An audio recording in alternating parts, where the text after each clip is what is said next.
रघुकुल रीति सदा चली आई,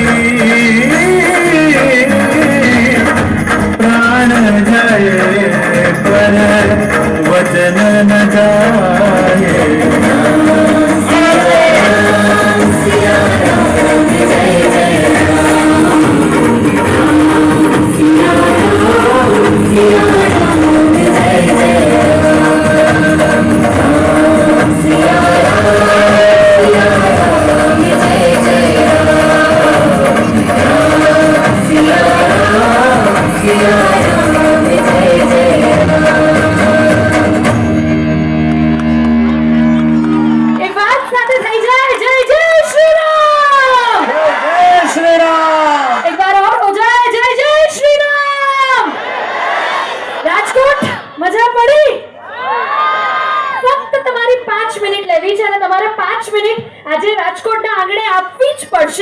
આજે 150 કલાકારોની સાથેનો મલ્ટીમીડિયા શો નમોત્સવ, એના માટે એકવાર જોરદાર તાળીઓ થઈ જાય।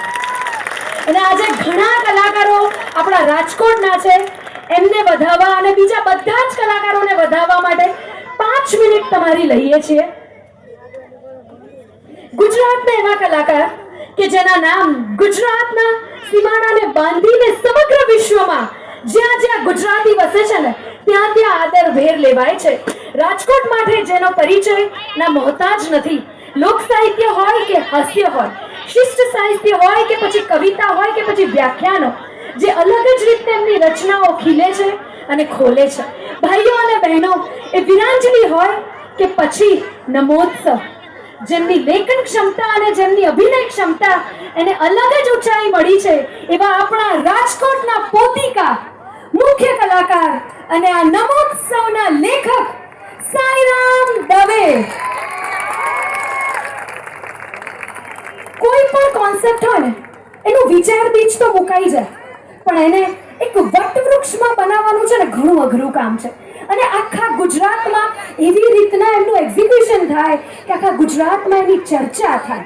એ પછી સોરઠી ડાયરી હોય, કસુંબો હોય, વીરાંજલિ હોય કે પછી આપણો આ નમોત્સવ જેને કોન્સેપ્ટ બનાવ્યો છે, જેનો કન્સેપ્ટ સંકલ્પના કરી છે, એવા અમિતભાઈ દવે કન્સોલ પર છે, સાઈરામભાઈના નાના ભાઈ અમિતભાઈ દવે।